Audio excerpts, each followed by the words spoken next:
So it feels like summer is flying by, and I have collected a fair amount of fabric and beads. If you've watched my shopping videos, you'll know I've visited a lot of in-person stores. So I wanted to share with you things that I've purchased so far this summer. But first I wanted to share this collection is from Andover Fabrics by Stephanie Organis. I hope I'm saying her name right. Stephanie, I'm sorry. This is a beautiful collection. It's from her Wandering collection, and I will put her Instagram name in the comments so you can check it out. But Andover sent me these so that I could create a few projects for a trade show, and so I made these hoops, which I just got back and I love them. So that's first on my list. My first shopping trip was to Pennington Quilt Works, and I'll link that video also in the comments. So when I was there, I of course grabbed a bunch of fat quarters. These are Corey Dantini. Here, I'll unroll this one. I absolutely love these. And the scale of these is a lot smaller than some of the other prints of hers that I have. So you can see each girl is maybe 3 inches tall. So I have a Yazzie bag. I think I might embellish with that one. I got some Tula Pink fat quarters. I also got some solids because I've been making a lot of stitch samplers, and so they're great to have on hand. I also found this one. I love to see prints like this in person rather than online because you can tell the scale of them better. So this is, let's see, it's a Free Spirit fabric and Keenan Higgins. I hope that's right. There you go, you can see that. I have another smaller embellishing project that I want to do with this one, but they're super fun, and I can just picture some of these all beaded up.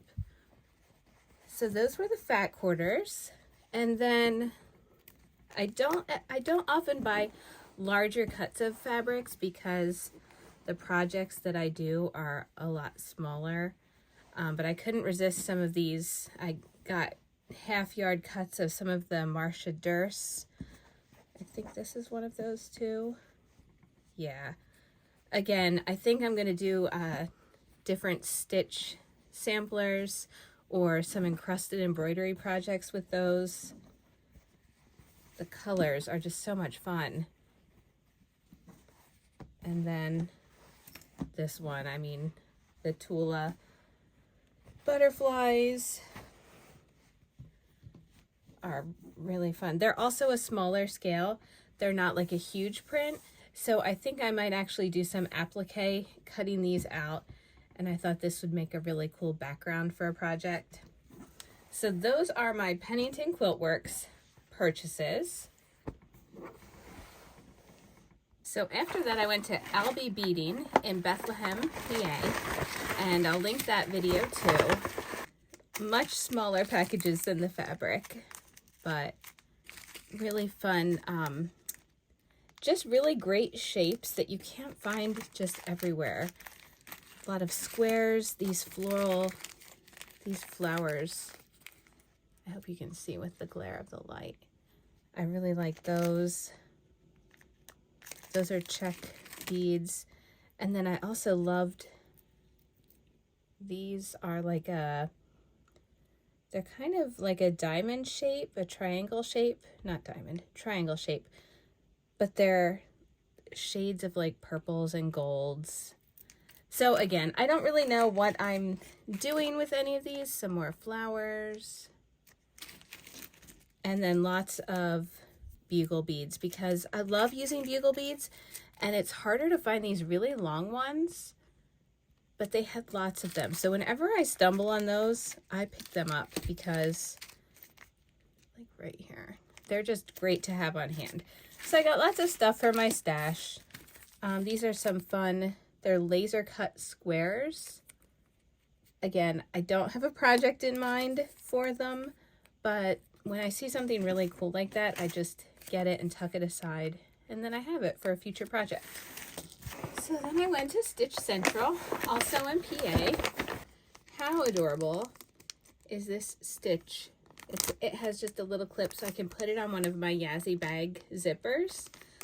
These are from Lori Holt. I couldn't resist that one. And then some beautiful fabric. Anything with the pink, yellow, orange combination, I just love. These are Free Spirit by eBond.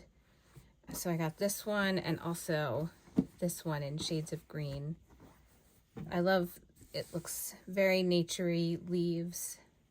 I love stitching projects like that with botanical themes, and I'll probably use this for an encrusted embroidery piece. And then this is fuchsia vinyl bag mesh. Now, I don't really sew or make bags like that, but I am planning on, I love to collect different materials for my embroidery pieces, and of course this color couldn't resist, so I'll use that somewhere at some point. And then I also picked up this beautiful yarn. I love these colors. Don't know what I'm going to use it for yet, but I will find something. At the Old Country store, I didn't get any fat quarters this time, but I did pick up 3 cuts of fabric. These two are both the same print, just different colorways. And let's see, this one, I think I got a full, I don't think I got a full yard, but I might have gotten 3/4 of a yard of this one. Again, I usually just go for smaller cuts because all of my projects are smaller, but I wanted to get, there's a lot in this piece, and I wanted to get as much as possible. I love this section here that looks like an old map. I love the collage look of this. So really a beautiful, beautiful fabric. So those were from the Old Country store. I'll link that video too. And then if you were following my Instagram stories, someone had sent me a picture of a project made with this fabric, and they weren't sure who the designer was. So we did a little digging and found out that it is, let's see, the selvage. It's Kelly Ray Roberts for Bernitex. And I found it online at a little online shop, Over the Rainbow, which is overtherainbow.com. I think they are in Washington State. I'll link their website too. So I think I have a theme because I keep buying fabrics with little people. This one's a little bit larger scale than the others that I got. This one. So I got the 2 different colorways. There's a teal and like a cream. And as of right now, they currently still have it in stock, but it was a harder print to find. So if you really like it, check out their website. And I hope you enjoyed seeing. Hopefully I'll be able to show you some of the projects that I have worked up. Follow along on my Instagram for my next shopping trips. And happy stitching!